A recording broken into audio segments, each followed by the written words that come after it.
by Moses Michira, published Monday, May 14, 2018 at 0000, updated May 13, 2018 at 22:36 Greenwich Mean Time. 3 graduands during the 8th graduation ceremony at the Kisumu National Polytechnic. Collins Oduor, Standard, university graduates are twice as likely to be jobless as diploma holders in fresh findings that could inform career choices for parents and their children. Only 13% of graduates from middle-level colleges were without a job compared to 26% of university graduates, a pointer that technical skills were more marketable, according to a government report. Adults who dropped out of formal education after primary school are also reported to be more active in the labor market, confirming that a university degree does not necessarily put you ahead in life. Unsurprisingly, nearly all adults with no formal education were the least productive, reinforcing the view that going to school is a critical pillar of success. The labor force report, compiled by the Kenya National Bureau of Statistics, does not capture the pay for workers with various educational qualifications, although a university graduate would generally earn more than a certificate holder. But it is clear from the findings that there are more university graduates than the market requires, explaining in part why many have turned job hunting into full-time work. Overall, more than 44% of the population above 5 years of age is not engaged in gainful employment. The number also includes school children and retirees. Unemployment numbers. There are varying unemployment numbers for adults, with different data crunching entities quoting between 10% and 39% in latest indications. Policymakers could learn from the findings about the skills gap in the job market as the country has resorted to importing artisans with basic skills such as welding from China. The most sought-after workers are plumbers and masons. Labor Cabinet Secretary Ukur Yatani last Friday expressed concern about the shortage of technical skills in the country, highlighting the paradox of high demand for workers in the midst of soaring unemployment.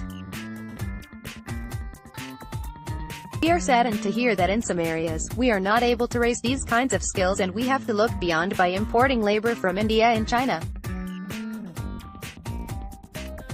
That should not happen, Mr. Yatani said during a tour of the Mombasa office of the National Industrial Training Authority, a government agency tasked with ensuring adequate supply of technically trained manpower.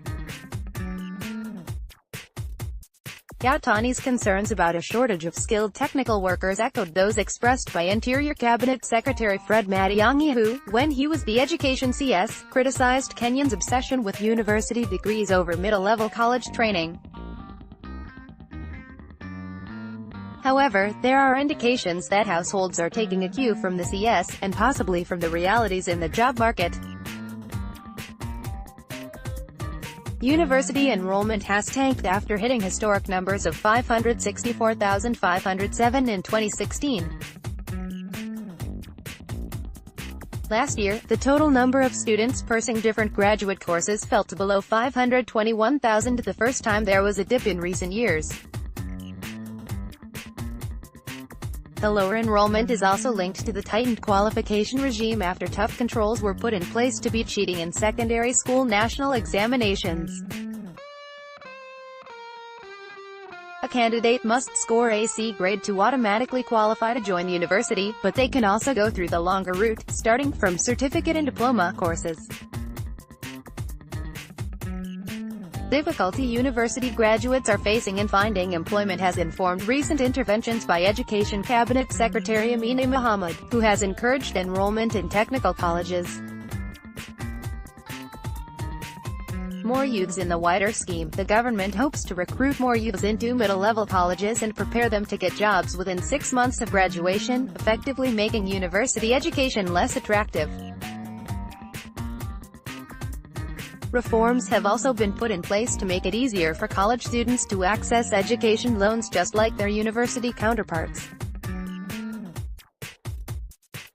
A targeted revolving fund will also be established, the Education CS said in a recent conference in Rwanda.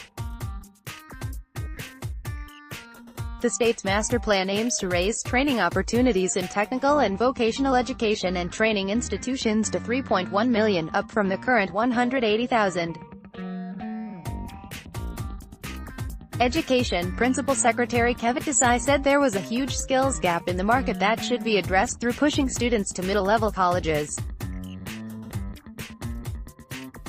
We must appreciate that vocational skills are the most important enablers to development, and not the liberal training that university provides, said Mr. Desai, who is in charge of technical and vocational training. Lack of technical skills, he added, was the reason productivity was extremely low when compared to other countries like China. Economist X Anaraki said employers were looking for skills rather than simply employing human beings, explaining why middle-level college graduates were more marketable. The solution is to make degree courses more market-oriented, read skill-oriented, not prestige-oriented. We can borrow a leaf from America's community colleges, Dr. Araki said.